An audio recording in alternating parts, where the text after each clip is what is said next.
Resource Board meeting. Let's do roll call, and then we'll do pledge of allegiance. Please. Chairperson Friels. Here.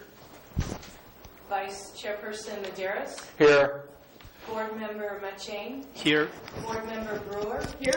Board Member Delgado. Present. A quorum is present. Thank you. Stand for the pledge. Ready? Begin.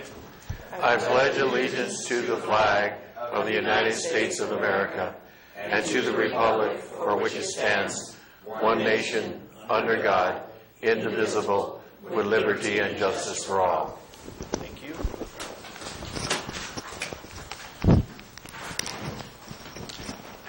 Okay. Everybody live? All right, next up is public comment, and this public comment is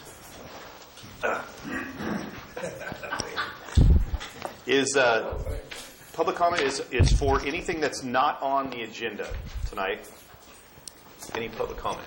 Emily Renzel. Okay. Don't let this big piece of paper bother you. I'm just reminding you that May is National Preservation Month, and the HRB has traditionally selected a commercial structure and a residential structure to honor for good work in historic preservation in the town. And we hope that you will do that again this year. And on a personal basis, I think the new Inaka restaurant should be one of those. So anyway, that's my only comment. Thank you. Thank you. Laura, anyone else? I don't have any other cards. I apologize. I don't know how it works, and I apologize. My name is Sean Jacques, and I brought this up to Yolanda Delgado about possibly bringing a local disc golf course to the local area. I grew up in Monterey, and Monterey Seaside, and around in the local areas, Watsonville, Santa Cruz, there's a lot of them. And I noticed throughout tournaments and stuff like that how much foot traffic it can bring, and how much customers and stuff like that it can bring to local cities, and even for local youth to get something involved in other than being hoodlums, so to speak. So, but I thought it was a really good idea, and the nice thing is they closed one of the major courses in Monterey, and I know the people that pretty much head that course, and all the baskets and everything that they had to collect from the course, they're just sitting on them. So a lot of the stuff that we would need would be free. The only hard part for me is finding or knowing if you guys might have public property or something to that effect, or public lands, to where you could figure out a disc golf course locally for the city and for other people like myself, who's an avid disc golfer. I've been playing for roughly about 7 years. And it's a sport that, actually can pertain to health, because you're actually collectively walking 6 to 7 miles on a full-fledged 18-hole disc golf course.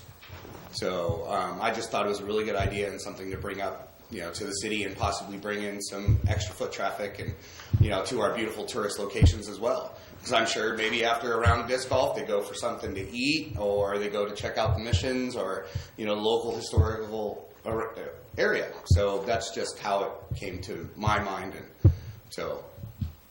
Okay. Thank you. Any other public comment? Laura, any other? No, I have no other cards. Okay. All right, we'll move on to number 3, informal project review. Mr. Chair, members of the board, I have no request for informational project review. Okay. Some action items. Approve affidavit of posting of the agenda. Do we have a motion? Mr. Chair, I'd like to make a motion that we approve the affidavit of posting. I'll second it. All in favor? Aye. Aye. Motion carries. Okay. Action item, consider recommendation of the Planning Commission approval of a sign permit for 312A 3rd Street. Applicant is Jeremy Vandercross. Is that close enough? Okay, I want to hear you say it. with the sign by Van, and the property is property owner by Pat Garrett. Okay. Got anything for us? Yeah, I'll just give a quick staff report. Thank you, Mr. Chair, members of the board and staff, ladies and gentlemen of the audience, Todd Kennedy, city staff. The item you have before you is a request for a sign proposal on an existing building, downtown historic district. It's proposed to indicate the new business that's going to be going in there, and it's currently underway. And the sign is designed in a way where it will blend in with the colors of the building. There are two proposals in your packet. One of them is a smaller one, roughly about 4.5 square feet. The other one, which is like 5 by 2.5 feet, comes out to roughly 12.5 square feet. And the section of the sign code out of 11-10 limits the sign size to 1/4 square foot for every linear feet of street frontage. However, there is some leniency in the sign code in 11-10-130 of the sign code where deviations can be granted to increase its size, but it has to be done by HRB and Planning Commission approval first. In this instance, staff recommends that the larger sign, make sure I'm looking at the right one, the third attachment in the attachment list, sign spec for larger sign, that one there is the preferred one because it's the most visible. The smaller one, even though it's in compliance, it's almost too small and hard to read, especially not only for drivers but for pedestrians. Even going out there and doing a site visit myself, you'd almost have to squint your eyes to be able to read it. Whereas the larger sign would be able to stand it out very well. Based on the colors of the sign and the colors of the building, there doesn't appear to be an issue with the larger sign. So staff recommends that HRB and Planning Commission approve the sign as proposed. And it is subject to applicable building codes when permits are pulled. This has to go through a permitting process. That pretty much concludes my presentation. Myself or the applicants are here to answer any questions you may have. Before the applicant stands up, does anybody have any questions for him? I was a little confused. Is that they're going to take over the entire building? It says there's an A and a B, and they talked about A being for this particular The one. B is at the rear. There's a living quarters to the Thank you. That makes more sense. Okay. Thank you. Anything else? Yeah. Is it just going to be that one sign? Just the one sign, yes, You're sir. You're not thinking about putting one over the sidewalk? Why don't you come on up, sir? Yeah. Good evening. My name is Jeremy Vanderkratz, Signs by Van. I'm a sign maker. It is only one sign. So we feel that with the way that we've designed this sign, we don't have a need to have 2, 3, or 4 different signs. One sign is going to take care of pedestrian and vehicle traffic, and our biggest push for the sign is that it's historically correct. The size fits the building properly. It's legible. Without a legible sign, there's no point in having a sign. And when you don't have a legible sign, you have to go and seek out other ways of attracting clients, which then promotes other signage that's not within the county code or the city code. How about lighting? Lighting can either be, it depends on whether or not, are you looking to light the sign naturally from below or the lighting for the sign? Are you? So do you want to light it or not? Where's the lighting? No lighting. I know. No lighting. And there's a light in front of it, but that doesn't mean. I saw that, but Okay, does that mean we're going to charge the property owner for that? Or- yes, we are. Yeah. No, that was just my question because I didn't see any lighting there. No electricity going to be served there, That's because it overhangs. from what I understand. Yeah, not that I know. And the owner does not want it. That's Okay. not in my contract. Okay. Answer my question. Okay. Are these colors that are represented here what they're going to be? Correct. That's a direct to scale, exactly what the sign's going to look like when it's in place, once it's been fabricated. And how about the colors on the building? Is that consistent with what it's going to stay that way? That is what they are now. Okay. Correct. Luis, anything? I like the color sign. I like Yeah. Yeah. That's fine. Yeah. Yeah. Not me. Call the wolves. Or, Okay. And the sign's going to be made out of Western red cedar too, so it's the top of the line materials. It ages with beauty. Thing will last 15 to 20 years, and we've got examples of this lasting up until about 35 years. Is basically the kind of the standard. So anywhere from 15 to 35 years. So they're period correct, and it'll be sandblasted, which was very common back in the day there. So. All right, folks, what do you think? We'll move it on to the pretty much straw poll. We'll move it on to the Planning Commission. Sound Yes. good? Sound good? Okay. Yeah. Great. Thank you. Appreciate it. The larger sign. The larger sign. The larger sign. Yeah. Thank you, sir. So do we need to make a motion?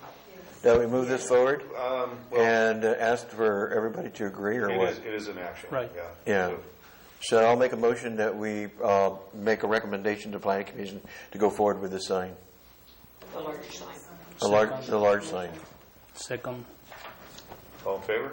Aye. Okay. Discussion item. So this will be a discussion item. There won't be any action taken. Further analysis for separating the Planning Commission from the Historic Resource Board. Who's got this one? Let's see. Mr. Chair, members of the board, once again, Todd Kennedy, city staff, here to discuss this. This was discussed back on the March 12th hearing to consider separating the HRB and the Planning Commission. Staff wanted to come back to you with more information and more history that was dug up of why the two boards were merged in the first place. It's come to the understanding that the boards were separate once upon a time. I included several pieces of reports. I also included the current HRB ordinance per ordinance number 2008-03 and staff reports that talked about leading up to the merging.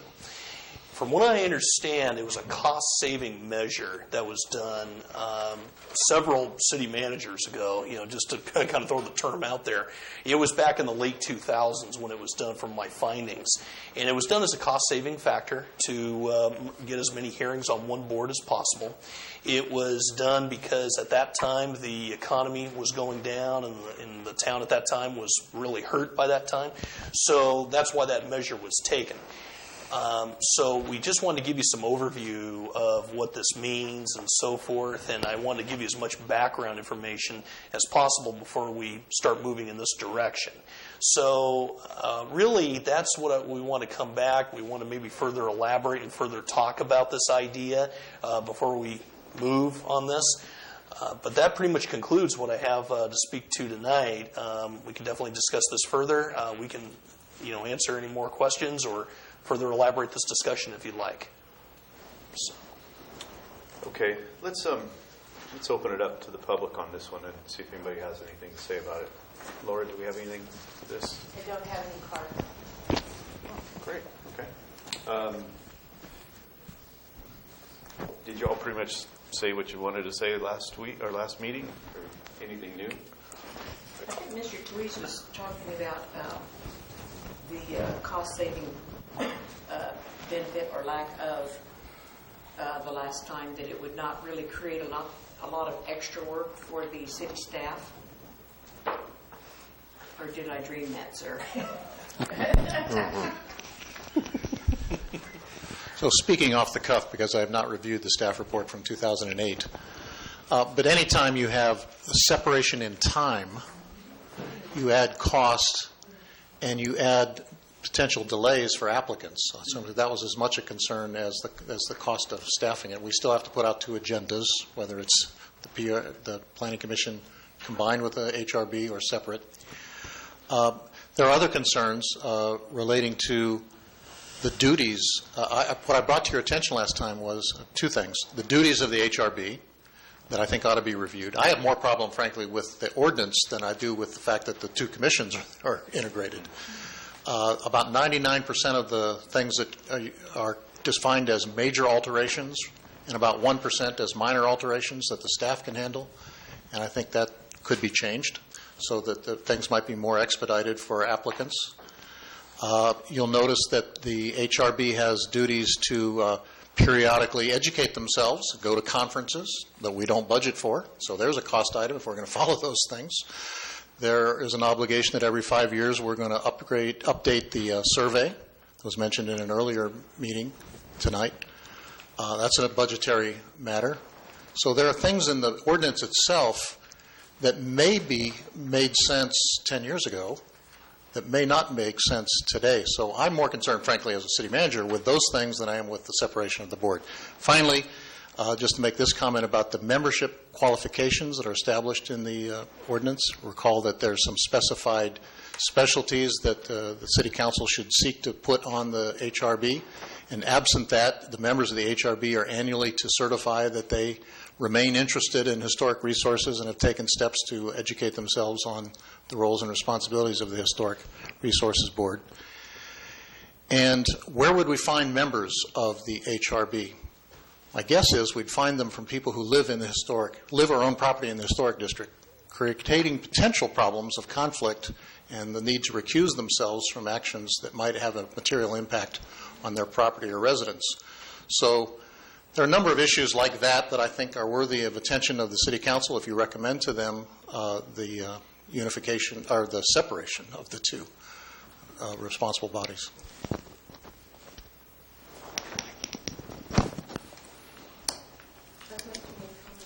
Anything else, guys? Do you have anything? She's- Yeah, I'm just going to get I understand. I'm just make sure we were already speaking. So, do you have anything? I'll wait if there's some more public Okay. speakers. Please. Thank you, members of the Historic Resources Board. I did serve on the Historic Resources Board when it was separate.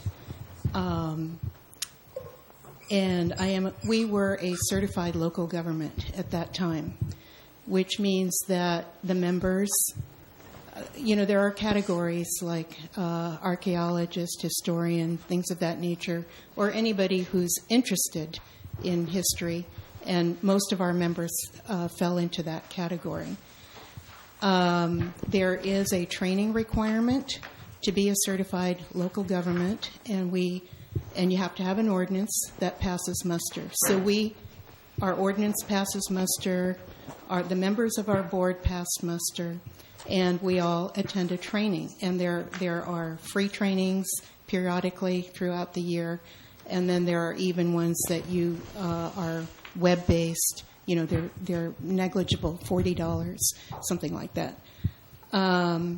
As a certified local government, we are eligible to apply for grants from the State Office of Historic Preservation. And we did that. We got a $25,000 grant to do our inventory. So we could, if we were a certified local government, we could apply again to update our inventory. And they are supposed to be updated every 5 years. That is the standard. We got another grant for $5,000 to develop our historic National Register Historic District. And that kind of grew out of our historic inventory that we prepared. So we have gotten grants from the state, and they've always been very good to us, and they've been very helpful to us because they recognize that we're a very small community. So the two boards were merged as a cost-saving measure, as our planner indicated. There are costs at things, but apparently Mr. Toos, I'm sorry, I'm probably not pronouncing that correctly. From what I gather, the cost saving isn't that great other than, budgeting for training and things of that nature. So we are a historic town. This is our lifeblood. We should be doing more, in my opinion. And I think we should make sure that we are, again, a certified local government so that we can apply for those grants. Thank you. Thank you. Are we not now certified? I think you'll have to ask the planner because there's a annual reporting requirement, and it requires each one of you to have taken some training. No, we're not. Thank you. And that's the reason I'm hoping to push this, because training is twofold here for all of us. One on the historic preservation and resource side, and then the other on the whole planning commission side. And all of you saw a couple months ago how much that entails. So it's a lot of stuff to ingest. And that's what I was kind of hoping for. Another board to be able to deal with that, and that would take a lot off of us. Like I say every time, we're a group of volunteers, and we spend a pretty significant amount of time doing this. I would really love to see this go forward. I don't know how the city council thinks about it, but well, I guess we can find out if we ask them or see if we can get it in front of them. I think that was brought to their attention, wasn't it, Todd? Yeah, at the last city council, and they seemed. I don't remember the exact words offhand, but they seemed to actually, supportive of it, if I'm not mistaken, Ed. But I think I think it'd be a mistake to characterize at all the council's comments. We simply advised the council under the planner's report that your board was considering this item. They can't take it up until you make a recommendation to them. Okay. I don't think none of us can be too well educated about this thing, but I think I am totally in support of separating this, because there are certainly people in this town, many in this room, that have the background and the knowledge of how to go about all these things and how to get grants and stuff, that it's not going to do anything but help this town and all of our knowledge of it. So I'm really excited if we could do that and then have those people on the board and pay for their education and ours, and we can do it relatively cheaply. Webinars are pretty cheap. We just have to invest the time to do that. So I love the idea. I have been in HRB in time with Cara, so I love to be in both. I love to be in both in HRB and Planning Commission. I would love to be in both. Are you in favor of it? Yeah, to be in both. But you'd like to be on both? You'd Yeah. like to be on HRB, still on Yeah, PC? I'm Planning Commission. So you want to keep it as it is? Oh yeah. Mm-hmm. But I would like because You want to separate Yeah. it? no, I don't want to separate. You don't want to separate No, because I can deal with both because this is my area, so I can deal with both. But you could be on both, Yeah. I would think. I don't see why not. Yeah. Now, I just need to learn more about this. I think we should come to a conclusion, make a motion to recommend to City Council this is where we're headed. And I just want to learn more about the process itself. How do we get it done? Where do we go from here? What steps we have to take? One of the concerns I have is one of the things I turn to as a planning commissioner and being a member of the board is looking to staff to help us out when it comes to engineering, when it comes to historical, whatever, So in a sense, what we're doing, demographically, we're looking to spread the wealth, you might say, or the knowledge, or the ability to move the city ahead and give more credence to what we need to do historically in the future, and I'm all for that. Are we going to tax our staff too much with that? This is going to be additional work for them, I can see, in serving two different groups. That's one thing, but that's fine if we do it. Do we have the people within the area that can come forward and have enough people to help it, even though we could probably wear both hats, as we go forward. But there are a lot of things I like to learn. If we're going to be certified, if we're going to be educated, what is the process? What is that going to entail? I want to know what the cost is and whether our city is demographically set up to do that as a group of people within the city limits. Yeah, because I have, for example, this idea.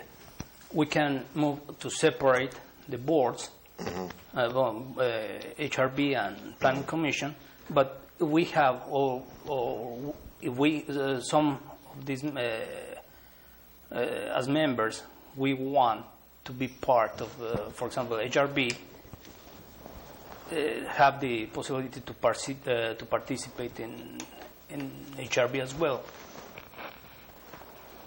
Yeah.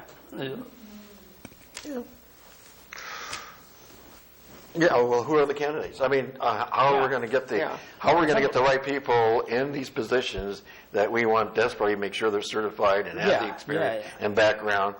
And I think that's important because that's what we need for the city. How did they get us? I mean, we're the ones doing it. I understand that. Okay, is the city council going to do that, or are we going to do that, or what? Or staff is just going to do that? It would be the council. We wouldn't be appointing. Right. Planning Commission wouldn't appoint anybody. They're not able to. But in our responsibility, do we help city council set this up? How do we do this? It's nice that we recommend it. Go make it happen. We'll be happy to support it, but in what way? Well, something that's important in my mind, too, is that we review the ordinances like Ed was talking about. Is it just seemed incredibly cumbersome that everybody has to meet all of those standards, and where do we find all those people that are very, very knowledgeable about historic resources? It just seemed very cumbersome to me, so we'd have to review that, or the council, I guess. Are they the ones that review the ordinance? Mr. Chair, members, so if you can, on your tablets, about page 26 of the packet describes the authority of the Historic Resources Board, and it suggests that the City Council shall hereby establish, recognize, and designate the Planning Commission as the Historic Resource Board. I take it that you are considering whether to recommend to the City Council that they amend that ordinance so as to remove that sentence and appoint a separate Historic Resources Board. It would be the responsibility of the City Council to appoint members of the Historic Resources Board. Now, with respect to the membership standards, which are in the next paragraph, and all of the duties of the HRB, I am sure that the City Council would appreciate the input from this body as to what changes you think are in order, rather than just punting it to them. Right. They would ask you, what do you think? Yeah.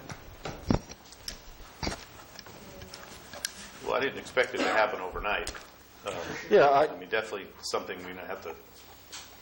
I'm looking to get the right people in here. Who are they? What qualifications do they need, and what have you? Do they have the experience, the background, what have you? So, So is this something that staff's going to do for us to find these people, or what? Or are we going to do this? Are we going to put up a bulletin out and asking for people that want to do this? Mm-hmm. Well, I have a question. Good. Don't we have a historical society now? Can they apply for grants or not? Do you guys apply for grants or? I would think the general rule is that a general purpose local government is the applicant for most of these grants from the SHPO, the State Historic Preservation Office. Can I give you a little background on the ordinance itself? Is it something in here? Is it? It's on how the ordinance came to be. Yeah. It's well. How long will it take us? Yeah. Can you give us the clip notes on it?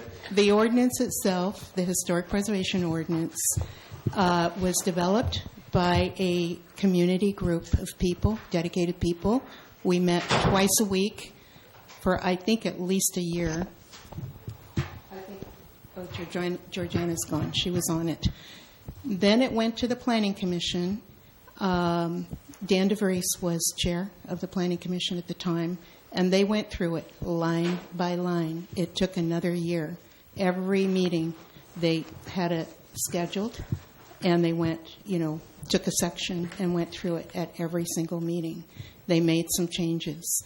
That's how the ordinance got implemented, and there was a separate board. Luis Machain was the architect member on our HRB. Then with the downturn in the economy and everything, Jan McClintock, she was the city manager at the time, she streamlined that ordinance and actually made quite a few changes to it to make it more streamlined, and she's the one who combined the two. I mean, you folks can serve as the HRB, but you have to be willing to commit to learn, to take, some classes, to learn about the Secretary of the Interior standards, because that's what you're applying to the historic things that come before you. You have to apply those standards. Thank you. Thank you.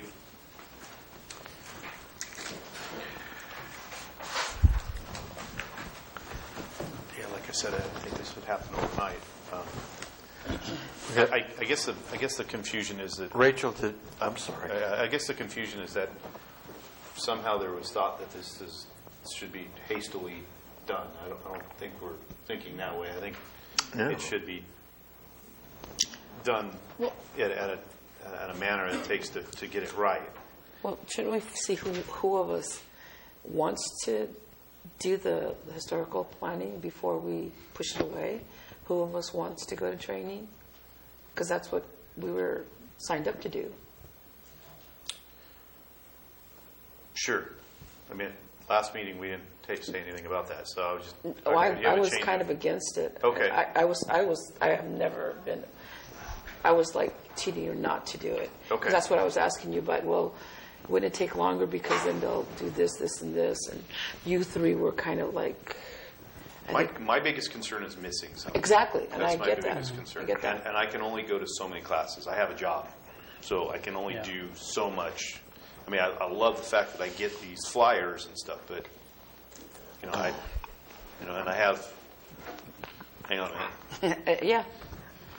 No, I'm not taking a phone call. I have 8 months, 27 days, 5 hours, and 27 minutes before I don't have a job anymore. So I may be able to, and I get what you're into saying. it. And I got two. I have a life too, but we chose to be on these boards, and we committed to the people of San Juan.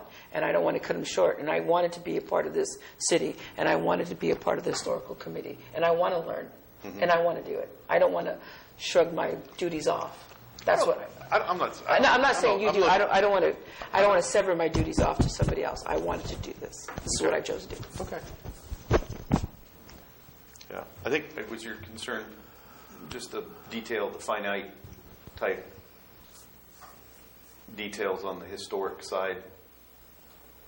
I worry about things falling through the cracks, and I worry about the HRB doing the very same things with the PCR. It seems to me that if we have fresh eyes that bring these things to our attention, where we get a lot more detail than what we're able to do, then we could decide on that as the PC. If that makes any sense. And I absolutely realize it's not going to be an overnight thing, but I personally did not realize, as HRB, I had absolutely no clue about the extra training and stuff that we were expected to do. I knew about a conference that we had to go to as PC members, but HRB... Oh, yeah. No. Oh, of course you... you see our town is a historical town, and it's deteriorated because we need funds, we need grants. I was mentioning something to Scott today. We need to put facelifts on our historical... because they're beautiful, and I want to retain that. Casa Rosa, this other building, the Mission, it's beautiful. Like these ladies say, we live in a historical city that is beautiful. It's on the map. Do we have another? Yes. Yeah. Rachel Ponce.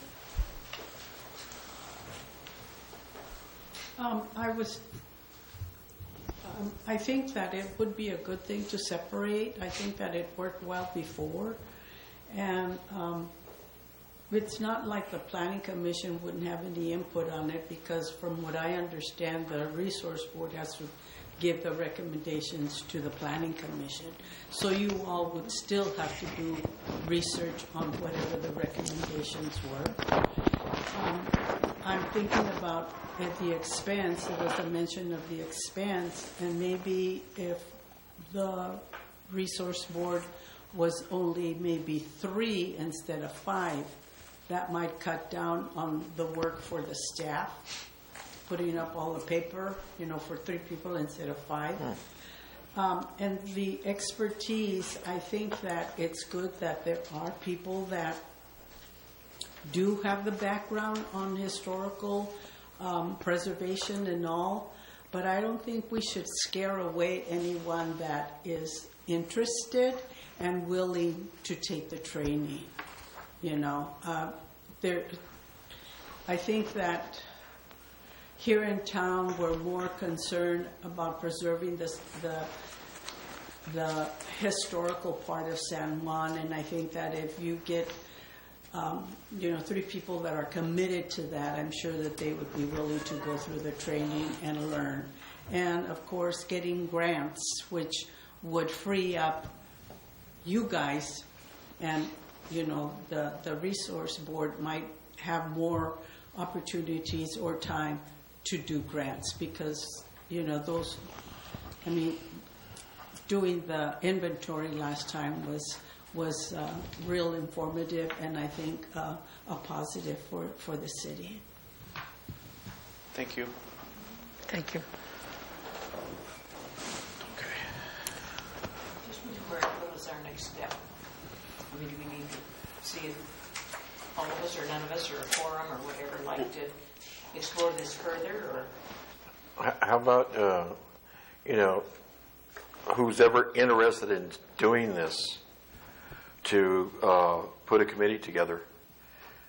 I think the first step we need to do here is to make our council aware of what direction we want to go and how they're going to support us in that. Mm-hmm.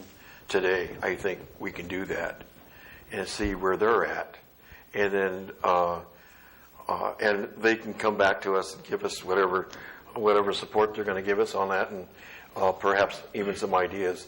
But also, why can't there be a committee devoted to this with the right people to go off and get this done, come back and put it together for us?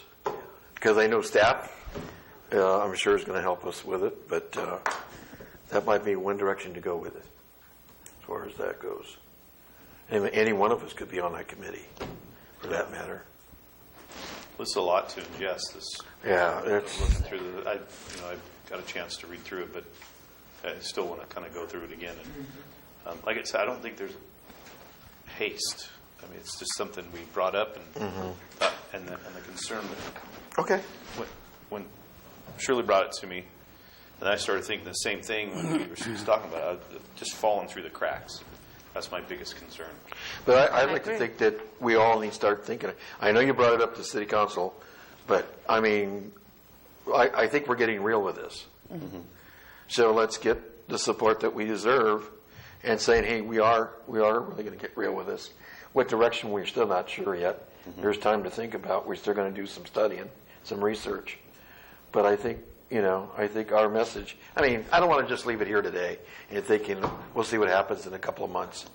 I'd like to think that we voice our opinion and we want to go forward with some direction to take with a mission to make that accomplish that if we can. Sure. From this day forward. If we do stay on it until we do need training so that we can provide grants. And we just can't be here not knowing where we go or what we do. Because like Scott said, I don't want to miss anything either, whether it be in PC or historical. Because we're responsible for this. Mm-hmm. I think there's a few more steps we have to, along with what we're talking about, the certification of the city and some other things. But I don't know what that entails. To tell the truth, that's kind of the first thing I heard. So, okay, well, we don't really going to take action. It's a discussion item. Do you all want to kind of ingest what we were given a little bit more about the original? Sure. I don't know. If that's the direction you want, yes. Darlene Boyd, 22 North Street. I want to make a suggestion, like Mr. Tweed said, that perhaps you look at the ordinances next to see what some of those problems are that you might be able to streamline. And then also looking, and then also look at what it takes to make a certified local government, in which you might then reconstruct or redefine the HRB itself. And once you've got that in place, then you can decide whether you want that to be a separate entity from the Planning Commission and that kind of thing. But, you know, I think there's some background stuff that you need to kind of look like. What do you want your members for this to be able to do? Where you're going to find them, because you're going to have to take some of this information to the city council. So the stuff that you want to take to the city council is, hey, we would like to change these ordinances. We'd like to change the membership qualifications. We'd like the HRB to be this big and not this big. And, you know, and then that way, if you want people who are interested in this and not necessarily trained in it already, say, well, if you're interested and you want to be on this board and we want to make it separate, then you can get trained in it. And that's part of what goes along with it. But if you're going to go to the city council and say, this is what we want to do, you've got to have a clear idea. So I would say start with looking at your ordinances and your certified local government and what that all means, putting it together and making what the HRB, what is it that you want the HRB to look like? And what do you want it to do? And this is what you're going to have to tell the city council. Okay? Because that's what they're not going to say, okay, well, you guys are doing something, well, big deal. What is it? That's my suggestion. Thank you. I think that's what we're doing up here, sort of, kind of. I mean, we are discussing it. We are getting a feel of it. Some of the stuff I have to be perfectly honest, sometimes things get a little unrealistic as far as, you know, I get the fact that we would like to have an architect on it, and thankfully we do, but, you know, sometimes, I mean, we're lucky to have a butcher, baker, and a candlestick maker in this town, so I mean, it's pretty small. It's a pretty tough bill to, you know, fill sometimes with some of the requirements. So, yeah, and I think the education door has been open. We've all had a chance to go to some classes. I know that the council is supportive of it, which is good. So we're getting that direction. So the next people, whoever comes up next after us, at least they're going to get a head start, or at least they're going to have some type of guidance.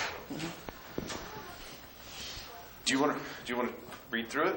Mr. Chair, I'd be more than happy to sit on the committee to look at the ordinances. I think that probably we need staff and Mr. Tweez.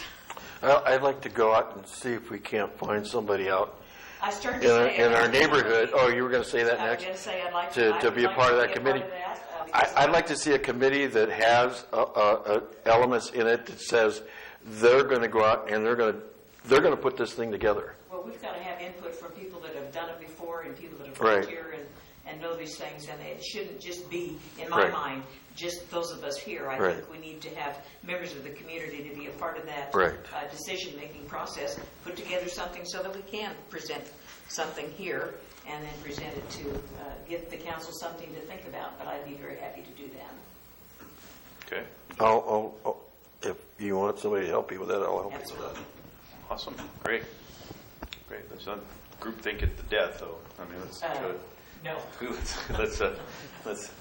I'm sure you guys will stay. I don't like to kick things down the road. If we're going to make a decision, let's try to get all the information we can and move as quickly as feasible, not just rush it through and so that we've reasoned through what's going to be best for us. And you know, like I'd like to see the message go out there. We want to grow this in a positive way that get results, that we can come forward and say this is who we want to be in the near future and present that to the city council. Absolutely. Oh, thank you, Mr. Chair, members of the board. Maybe just to kind of further elaborate with what the city manager was saying and Darlene was saying about looking at the ordinance first and moving forward. There was already a draft before I got here that was started under my predecessor, but it was never finished. And it was a draft document of the Historic Resources Ordinance and proposed modifications in it to be deleted or added. Now, it's only a few pages, and I think might have been just a few meetings that we were having before, just casual, that weren't, public meetings, where I started to bring it in and talk about it, but we were talking about our design guidelines and other matters. If you'd like, I can email that out to you, at the next convenience, or we could present that at our next board meeting and go through that. This is what our current ordinance is.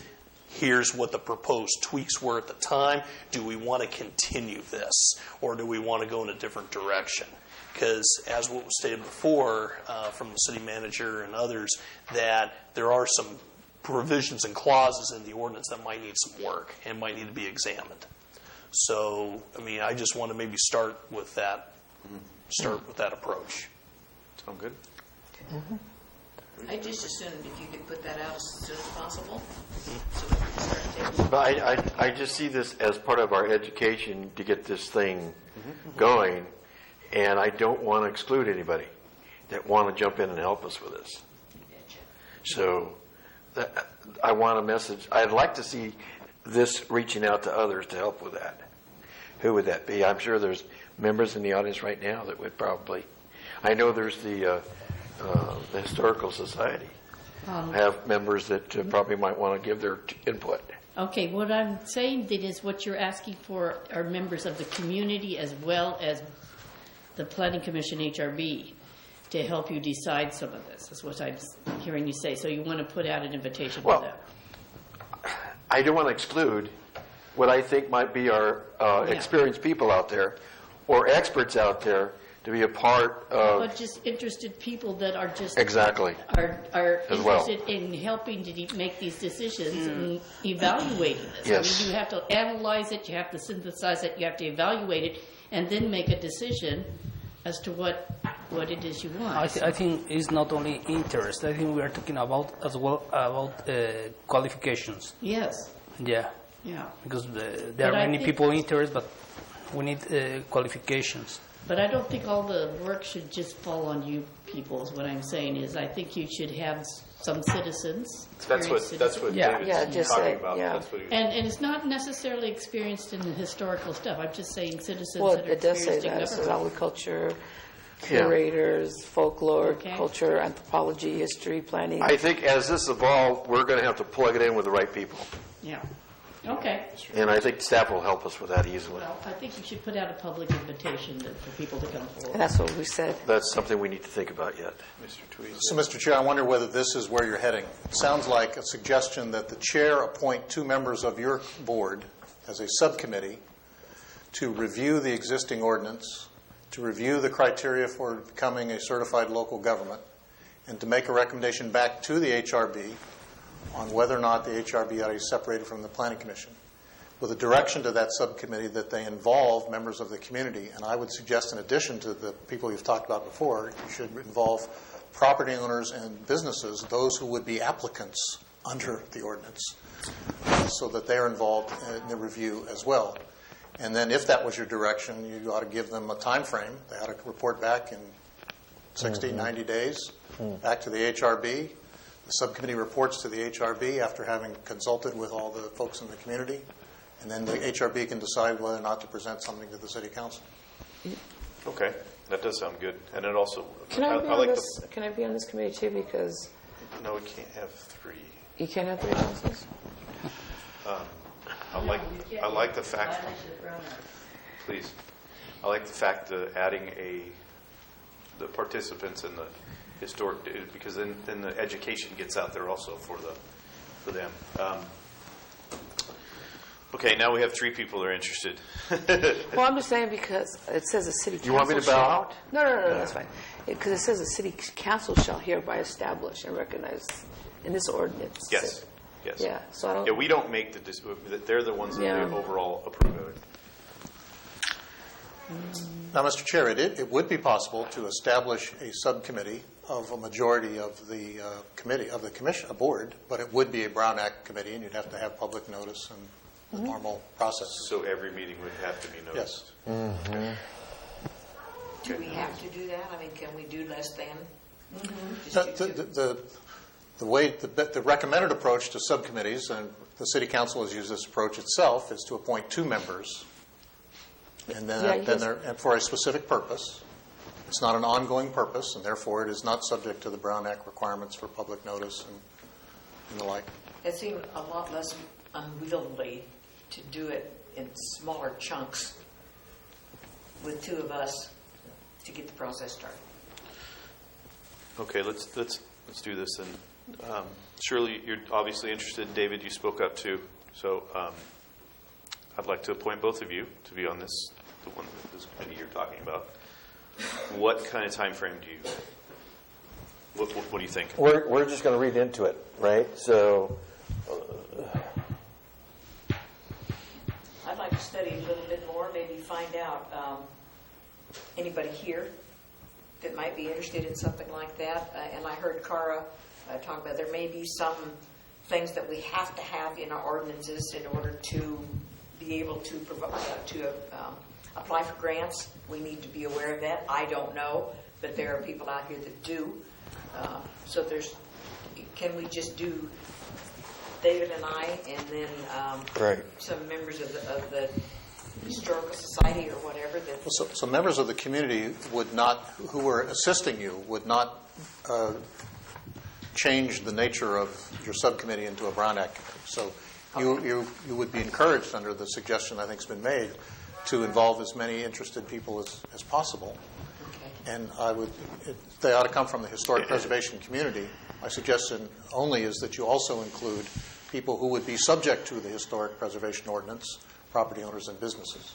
Would we have to do that at this time? Because to me that seems like it might grow larger than what we'd like to deal with. I'd like to get some parameters or whatever, and then eventually, once we have some information to provide to the public so that they might want to have input into it before we finalize anything, would that be...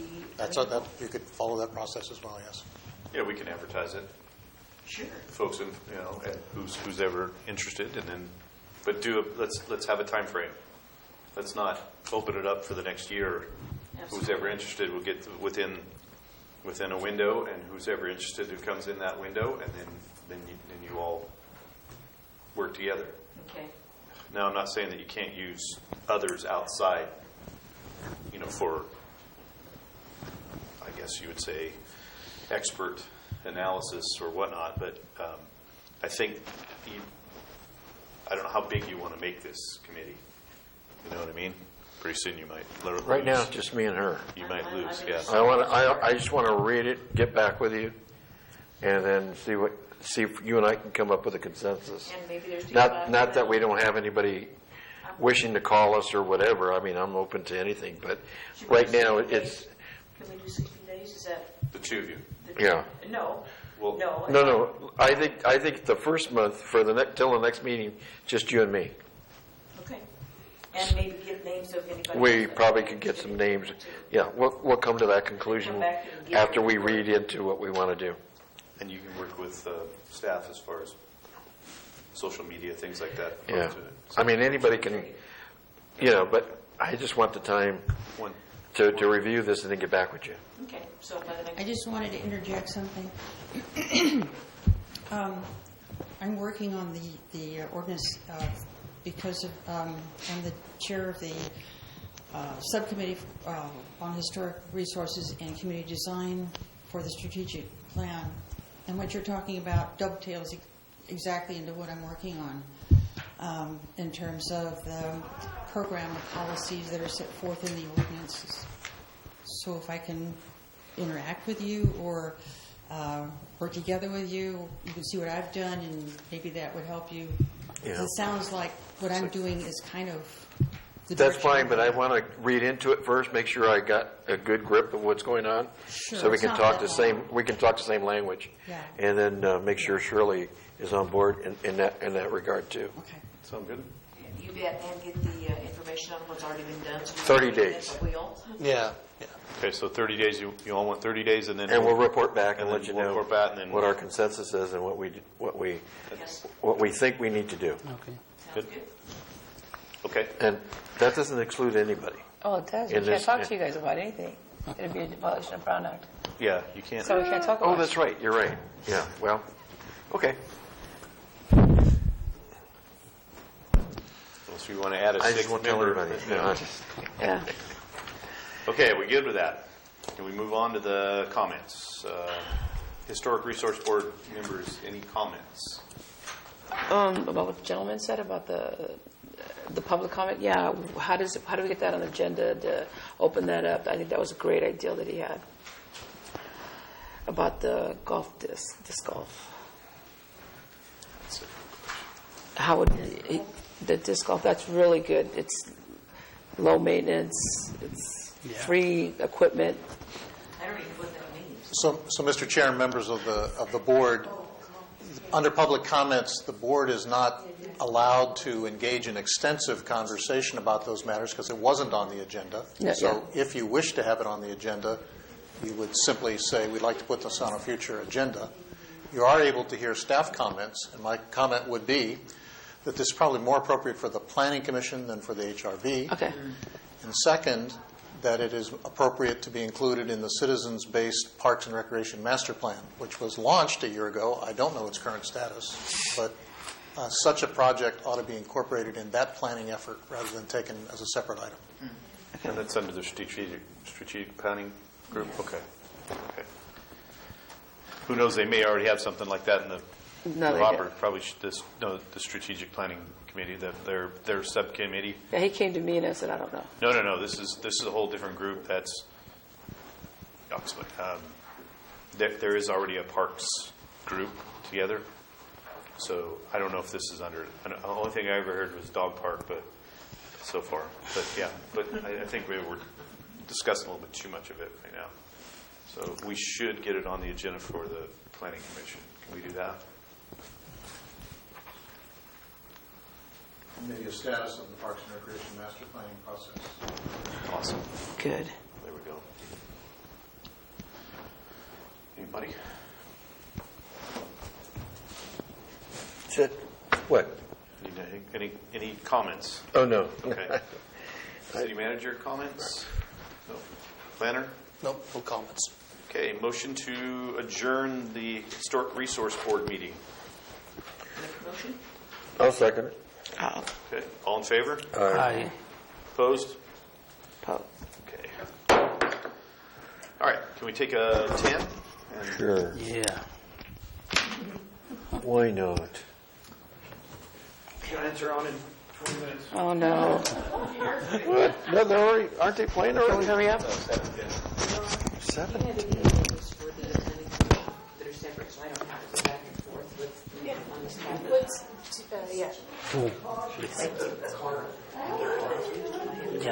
Yeah, I need, this, I need, What's that?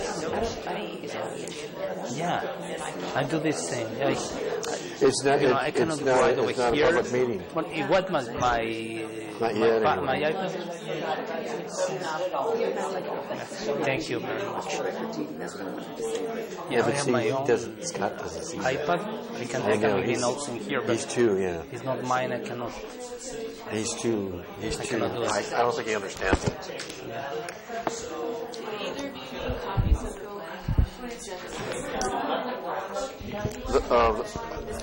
I went to the pilot commission now, and I watched the reference coming up and being I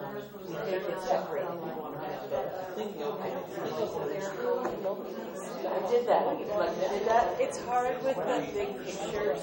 But why I didn't have it on there? I had because the other one was a historical. I don't understand.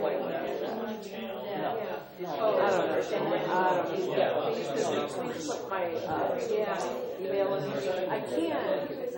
Because first of all, you don't have an Apple device, or you have a non-Apple device. I can probably do it, but it just takes me more time.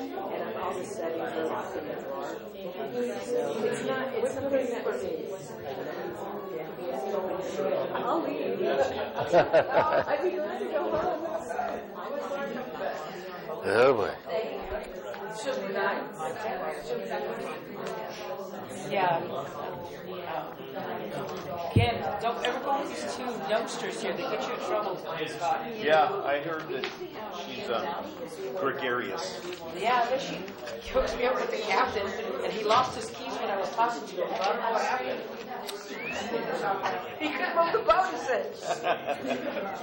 He was a very nice man. That guy was really nice. Sounded like it was a full venue. Oh, yeah. Really loved one. Kind of highfalutin for you there, huh, Dave?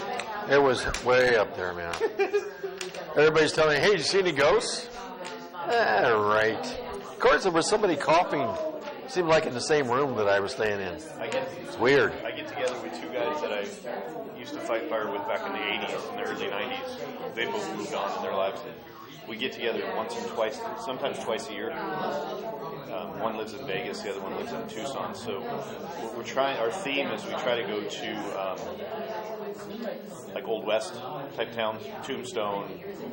Well, this year we're going to Virginia City, and the hotel that I booked is the Silver Queen, and it's like I guess every room's supposed to be. Yeah. So it should be pretty fun. We go there almost every year. So, do you? To Virginia City, yeah. Oh, do you? Yeah, we go to Tahoe, and then from there we go to Virginia, or we'll go down to Reno or whatever. We always make our rounds there. Yeah, we're probably won't even remember what happened each night. So I can do it. It's just best if we're going to come in and they're drink. The three of us get together, a little bit of booze and drink. You know, I'm sitting there, laying there, and I'm alone in my room, right? And it's like everybody's telling me, and I'm saying, hey, if you're out there, hit me, man. I mean, come on, you know? And it's like, okay, nothing's happening, you know? But I know if you stir the pot, something's gonna go wrong. Yeah, you're not familiar with the Android? I could probably get the directions from the daddy. I tried to, and it would not let me do it. I was trying to do it on the boat. It would not. It was. I went to the first room. I kid you not. I turned on the TV and I turned it off and turned on. Yeah, in dealing with this historical resource board, it'd be nice to grow a group. You know, the initial group to really spearhead. You know, where they set the rules, they set the pace. You know. But the thing is you gotta. Where it's San Juan, you know what I'm saying? You gotta watch the group thing. Yeah. Because pretty soon you're chasing cats everywhere. Yeah, no, I understand that, but I'm just saying, that's what I'm saying. You got 2 or 3 people that buy into this, you give it to them, and they grow it, and they own it, you know? Well, no, I know that, but I'm just saying. Like you were saying, if you read that and you absorb that ordinance, then you're going to know the direction you're supposed to take. Yeah. There may be stuff in there that we're not even supposed to do anymore. Yeah. For all we know. Yeah. But the expertise and the professionalism that needs to go in that's what we need to grow. You know, do we have to hire somebody?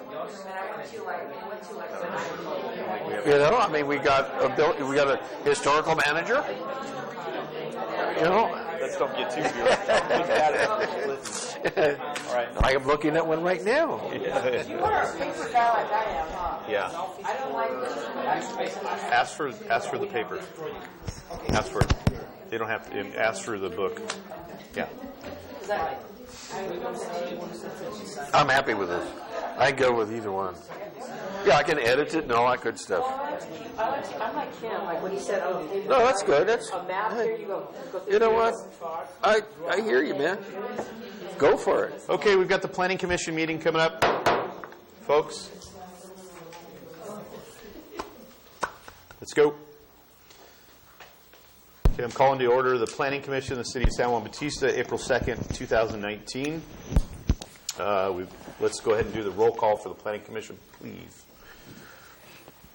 Chairperson Frios. Here. Vice Chairperson Machine. Here. Commission Member Brewer. Here. Commission Member Medeiros. Here. Commission Member Delgado. Present. A quorum is present. Thank you. And you can call me chairman. I am a man, so you can call me chairman. I won't be offended by it. Just saying. Why? Yeah. Well, I'm not a person. I'm okay with being a man. Okay. Not a person. Public comment on anything that is not on tonight's agenda. Do we have anybody?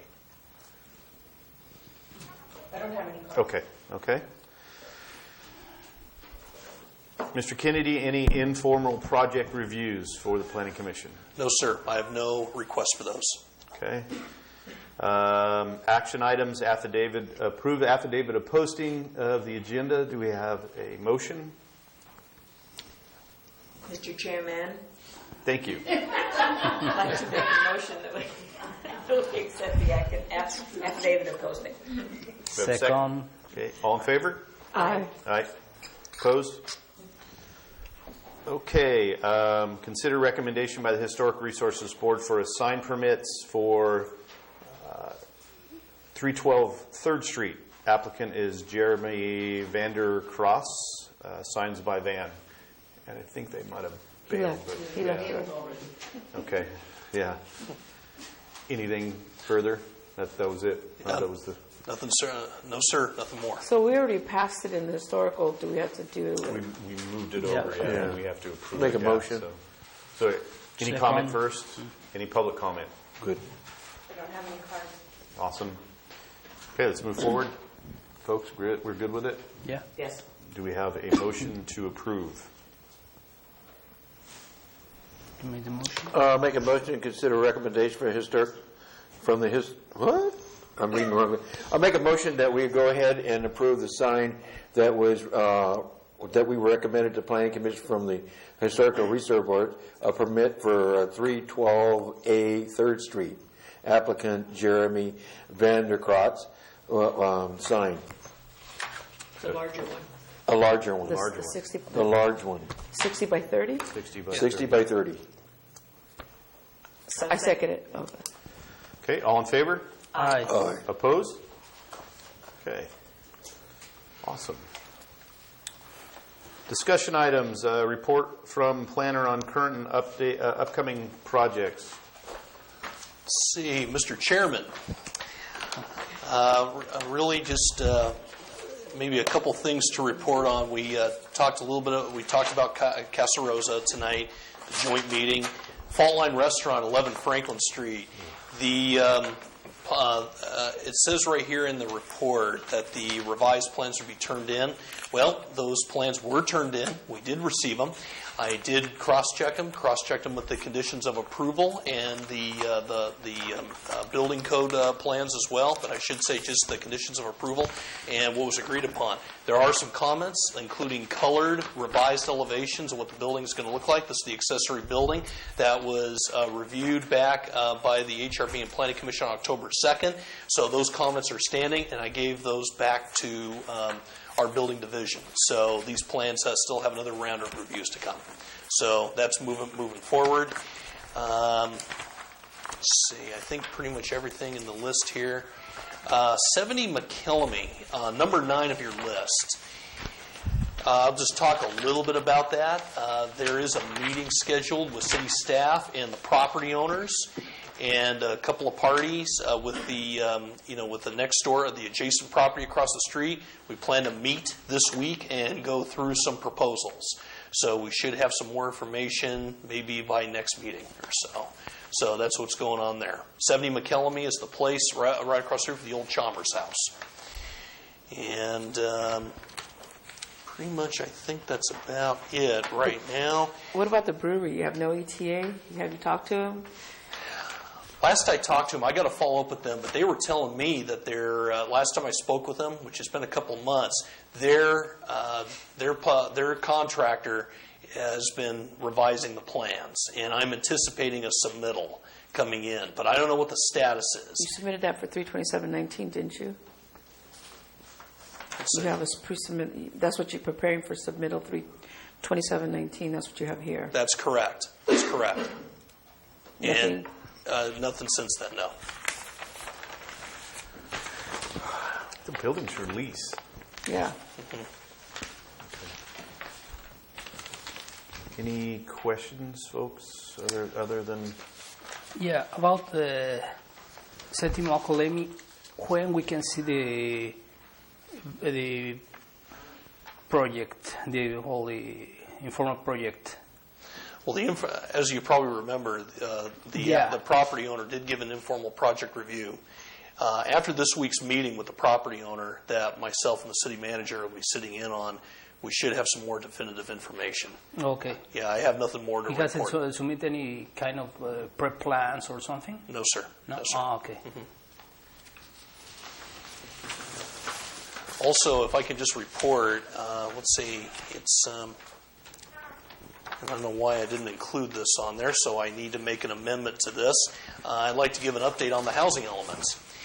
I went through all the past building permits out of the drawers out there in the repository, compiled all my information as far back as 2009 of all the past building permits for residential units, and compiled all that information to an Excel sheet and sent that over to EMC Planning Group.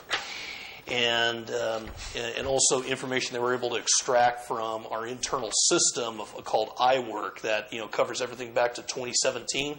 So a draft housing element was turned in to staff. Staff reviewed it, issued comments, sent it back to EMC Planning Group. They are now working on that right now, and we should have a draft, I think, by tomorrow. That should have those comments met and that building permit data. And if it looks good and it meets our comments, then we send it up to the state HCD, and that's so we're on track for. That's what we have right now. Yeah. Can we let us finish? We'll go through the route here. Have any more questions, guys, on the? On what, this? On these. What about the roundabout? I mean. Yeah, I was. Oh man, you took mine. Oh, well, go ahead. Go ahead. No, go ahead. Because you're so good. You're more. I was like the way you talk. Yeah, go ahead. If we heard, what's going on? How we doing with our friends from Meritage? So the commission will recall that a condition of approval for the Meritage Rancho Vista project is that they construct a roundabout. To construct that roundabout, as designed, requires right-of-way from the property owners across the street. And I mistakenly told the commission the last time that I had been led to believe that we already had that right-of-way in hand. That turned out not to be the case, so I apologize to you individually, and I now do so publicly. I was wrong. We did not have that right-of-way in hand. However, we have had conversations with the property owners across the street, and it is their intention to soon file a parcel map for 4 lots on their side of the street. And as a condition of that parcel map, they will dedicate the appropriate right-of-way and will be off and running. There was a lot of misdirection from Meritage regarding the size of the roundabout that I want you to ignore. The condition that the council and the commission approved established the size of the roundabout, and their concerns about whether or not it was to be a, quote, high-speed roundabout are unfounded. The city will take steps to make sure that the roundabout, once constructed, is safe and that the traffic approaching it will be at the appropriate speeds. So you don't have a size, there's not a size in question because they want to make it, do you remember it was 180 that was? It was 88 versus 108. Yeah.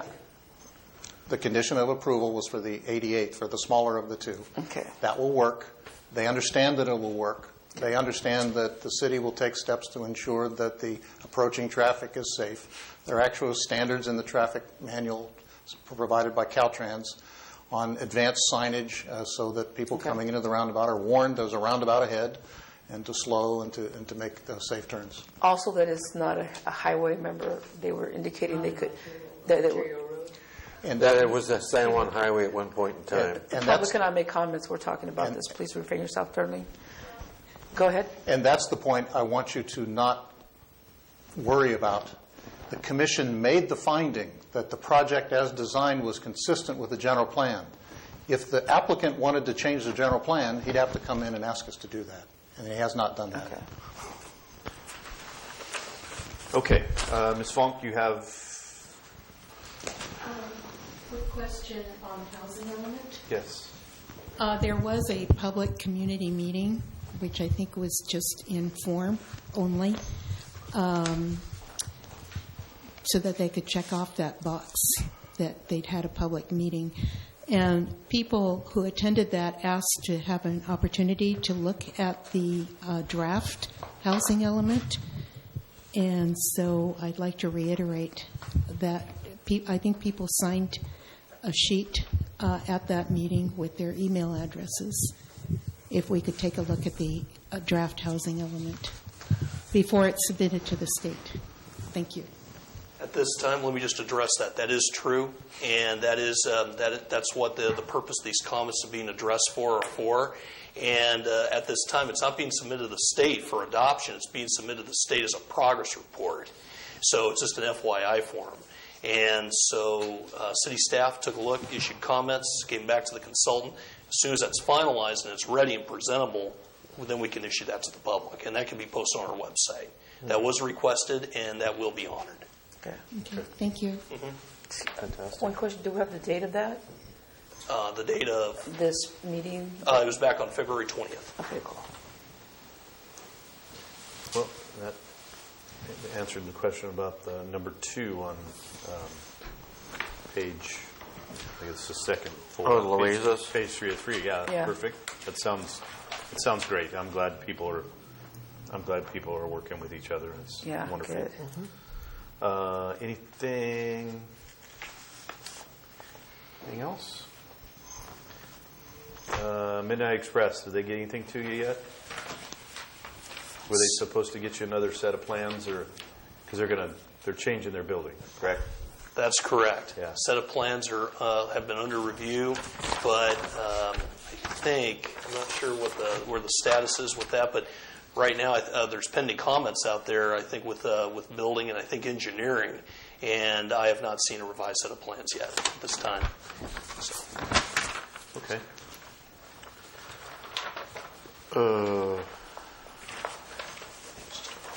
What about, it's not on here, or you might not see in it. The development is supposed to be up on 3rd Street, D'Ambrosio. Right. That's the Hillside Vistas. Right, and there's supposed to be a traffic circle there too as well. So what about, we're not tracking that development at all? When's that going to go in, if there's going to be, because we're supposed to be putting duplexes in front and some other multiple units in the back. Good question. Hillside Vistas, by Elite Development, what they want to do is phase 2, which has not been final mapped yet. Right. What they want to do and what they're anticipating doing is increasing the density on the on that. Instead of single-family homes, want to modify it. And so that means they have to go back through the process. And I don't know about as far back as Planning Commission. I mean, I'm just going to kind of guesstimate a little bit on the process. So anyway, they want to increase the density from single-family homes to more 2 or 3 units per building in that area. So we're not going to Rancho Vista. We're not talking about that. Hillside Vistas. Hillside Vista, which is by the cemetery. Right. That's the one. Okay. That's the one. And you said single-family units were where? Where were they going to put those? Well, the first 8 lots that have already been final mapped, those have already been approved. We're just waiting for building permit on those. Yeah, that's correct. That's correct. That's correct, sir. Oh, okay. Yes. So now they're requesting to increase the density. Yeah, on phase 2, that has not been final mapped yet. Yeah. So it was originally how many units, and now it's going to be how many? 27 lots in total for the entire project. Yeah. 8 of them have already been final mapped. The rest 19 have not been done yet. So it'd go from, I think, 19. I'd have to go back and look at the plans, but I'm going to guess that it's going to be bigger than that. So. Does that kind of come before us? It should be, yes. Yeah. Okay. Yeah. We've been working with the architect on that. We've met with him, and that's what we're waiting for. So, Mr. Chairman and members of the board, commission, this is an example of a project where, at the staff level, we are exploring proposals with the property owner. And again, it would be wrong for us to characterize their application that they have not yet finalized. They're talking with us about things like increasing density, coming through with the second phase of a map. But precisely because it has not yet been applied for, we can't tell you exactly what it is they're going to do. They're evaluating the costs and the market and a whole bunch of things. And the widening of the street, 3rd Street. So the condition of approval for the existing map is that they will widen 3rd Street and build a roundabout at 3rd Street. Still in. Okay. And Rancho Vista is conditioned to pay its fair share of that cost. The Hillside folks, are they still the same developer that started the project? Since changed hands, it's now it's Elite Development. I think it was called D'Ambrosio at the time before then. Now it's Elite Development. When did that happen? It's been a few years. A couple years? Yeah, Okay. It's been a few.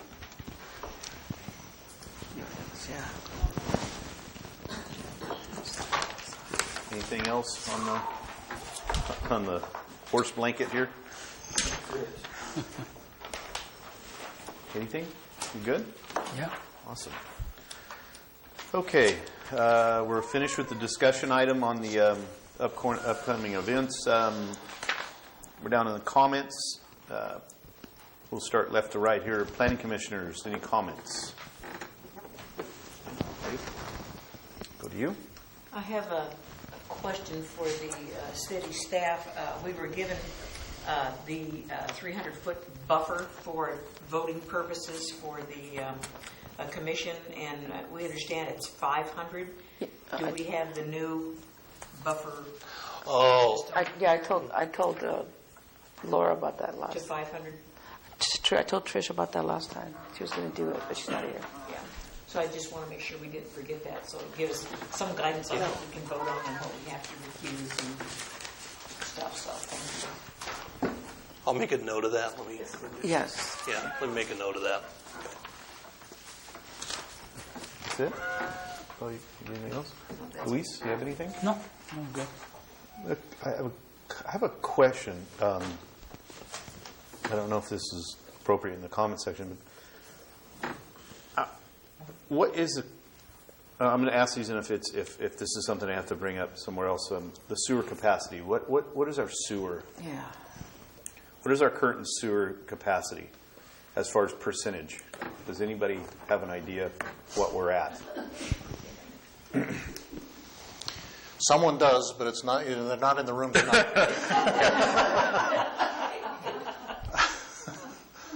Perhaps this leads into my comments, if I may, because one of my responsibilities as the interim city manager is to prepare the recommended budget for the city council, and we will have a capital improvement program that will involve the Planning Commission.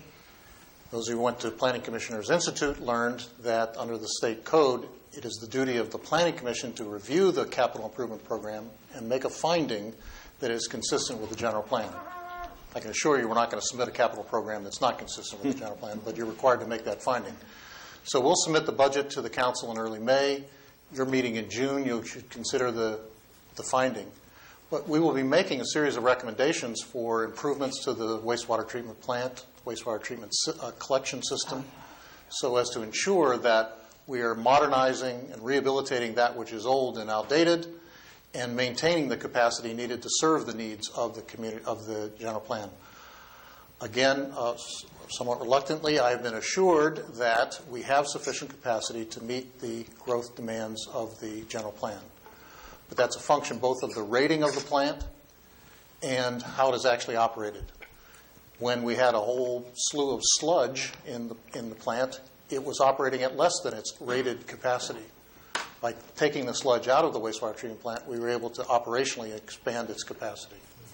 Okay, great. That was the concern with another 100 plus homes coming in, and then the hillside, and then we're looking at 160, 170 new homes. Yeah. That's a lot of toilets. Okay. Just as far as the weekend went, it was a pretty wild weekend. We had a heck of a turnout, and just report from some of the folks in town, the tap houses. Not because I know folks at the tap houses, but Anthony from 18 Barrels sent me a video, and he's got 3 rows of taps at, I think, 7 taps per row. The first row was exhausted. The second, I think he had 1 keg left, and the second one, I think he had 2 left. So, and I'm pretty sure Lori had the same problem, and I'm pretty sure Brewery 25 sold out too. So, and from what I heard, the booth in town was doing pretty good too. So, sounded like a heck of a weekend. Mr. Kennedy and I talked a little bit this morning. He asked if there was issues with some traffic, and we had a couple traffic snarls, but I think that's something that can be worked out with the future event coordinators. And that's kind of probably beyond our privy here. But I thought it was great. I don't go uptown for them. I go from up here down to the side streets and into where I need to go. So it was a good weekend. Okay, anything else? Good. Yep. City planner, Mr. Kennedy, you have anything for us? Yeah, I'd like to share a few things. Let's see. Oh yeah, sorry, just reading the note. Anyway, I'd like to kind of share a couple things. One of them actually touches base a little bit on the discussion about the sewage pond. I went to a conference this last week hosted by the State Association of Environmental Professionals, basically CEQA training. It was over in Monterey, and the first time I attended a conference like this, very informative, good sessions. They talked about everything from growth and development to issues like surrounding infrastructure projects and what communities have done about them, resource management, wildland-urban interface.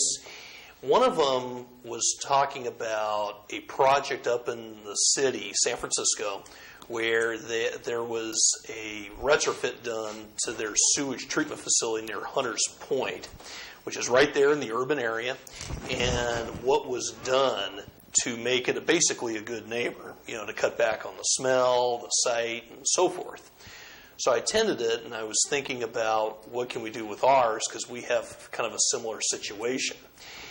And I even asked the question to the presenters, and I even shared a little bit about our example and some of the things that we're asking forward of the developers. One of the things that I'd like to ask and even recommend is putting trees along the property line that borders up against the pond. The presenters actually did agree with that, and they like the idea, but there's also something more that we can do as well. Now, this is something more for a greater discussion. It's what's called a water cap, I think, or a sewage cap. I don't know the specifics, but something that can be, I think, spread over like a type of device that can actually cut the smell down to nothing. So all these things to think about, because they want to move forward with this project. We know the pond is there. I don't think we can move it all that easy. And I think with a project that's already been partially final mapped and then tentative map, it's pretty deep in the process, and especially with the potential for higher density homes. So these things were discussed, and I'd like to gather more information and all that. So when this thing comes before you, these things can be recommended. So just some ideas to think about. There are grinders as well. What's that? There are grinders. Okay. That you can put next to the houses, or it's just on the outside of the sewer, and that grind everything that comes out from the house, and then just liquid, a little bit of dirty water. Are really nice.